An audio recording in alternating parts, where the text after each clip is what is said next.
Hello, everybody. Things are beginning to look up around here. All that snow is melting away very quickly, and that's an awesome thing. Looking forward to a more seasonable weekend and a nice warm week ahead. But before we get there, Sunday is coming.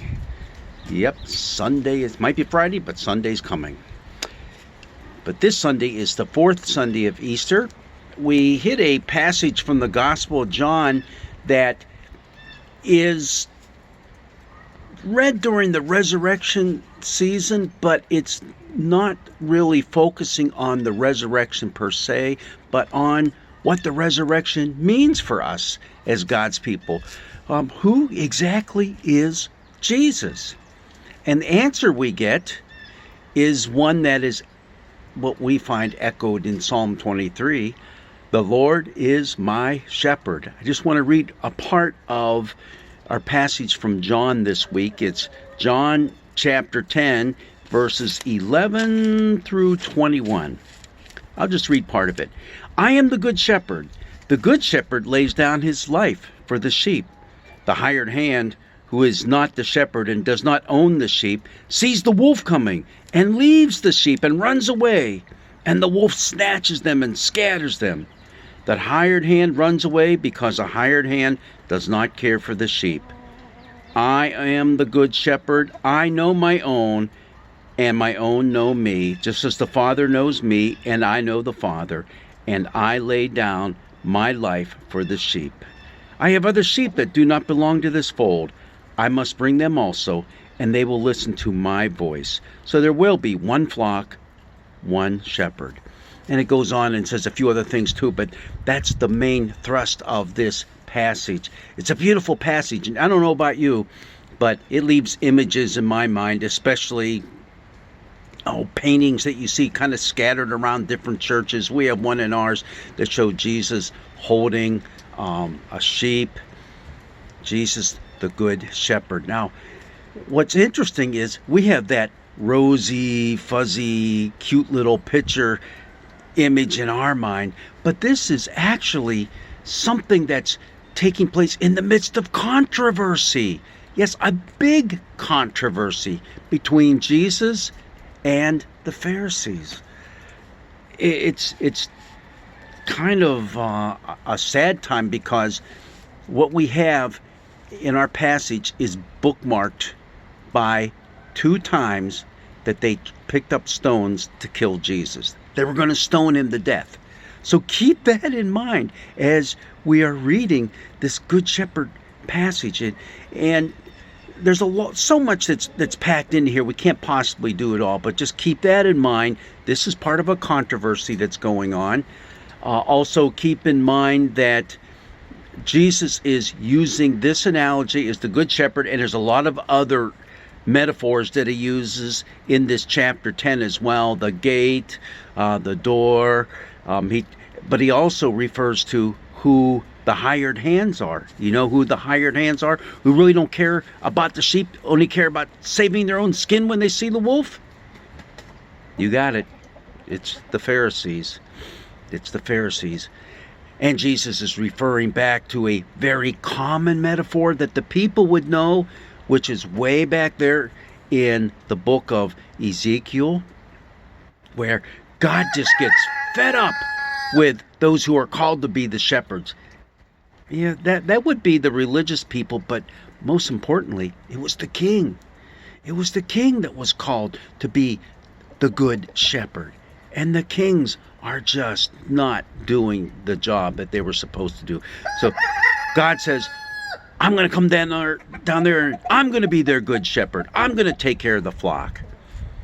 So add that into the mix when Jesus says, I am the good shepherd. Wait a minute. No, you're not. God's our good shepherd, not you. I am.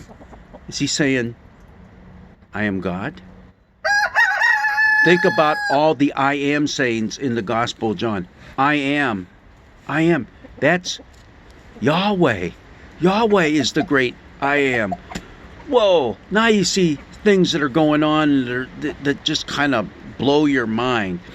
Another thing to keep in mind here, not only is Jesus contrasting himself up against the Pharisees and other religious leaders that are supposed to be taking care of them, taking care of the people, that is. I'm being distracted by all these roosters crowing around me all of a sudden. It's just, I come outside to sit out here to do one of these little meditations, and they have to have their say too. Thank you, roosters. Thank you, roosters. But Jesus also talks about the sheep themselves. And we know who he's talking about. He's talking about us. He's talking about God's people who are supposed to be taken care of by the hired hands. But the hired hands aren't doing the job. Now, later on, when you read the end of the Gospel of John, you're going to see emphasis put on the so-called hired hands. Especially when Jesus tells his people, hey, take care of my sheep. Take care of my sheep. So hired hands do have a place in the kingdom of God, but all under the leadership of the one good shepherd, the great I am, Jesus himself. But interesting, as we were saying, he does talk about the sheep themselves as well. I have other sheep that do not belong to this fold. I must bring them also. Keep that in mind. The people of Israel thought of themselves as God's sheep. The rest of the world, well, no. Maybe a few of them might kind of wander in here and there, but we're the fold of God. We're the ones that have garnered his protection and his blessings. Jesus said, there are other sheep that aren't in this fold. Think about who those other sheep are in your own context. Who are they in your community who aren't a part not just of your congregation, but part of the fold of Jesus? Jesus is going out and gathering those sheep in as well. He's gathering them in. Isn't that interesting? There's a lot of powerful stuff for us to consider as we hear this passage being read in church this Sunday. And it would be kind of interesting to hear from all of you maybe a few ideas that were thrown out in sermons that you heard. What direction did the pastor go on this particular Sunday? Because there's a lot of different ways we can go. We can beat up on the pastor in the pulpit for not being a good shepherd, but really, we're not shepherds. We're part of the hired hands. But all of us have responsibilities as far as being part of the sheepfold. I mean, we are all given that responsibility to go out and bring others in. Because it's through us who are part of this great thing called the kingdom of God. It's through us that others come to that loving and saving knowledge of Jesus in their lives.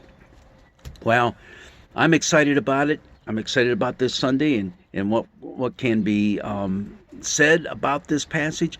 I'm also excited about the nicer weather that's coming up this weekend. So let's all get ready to revel in it. I don't know what it's like where you're at, but we've had enough snow for the year. It's got to stop. It's got to stop right now, and let it all melt away into a nice, wonderful, warm spring weekend. God's blessings be with you.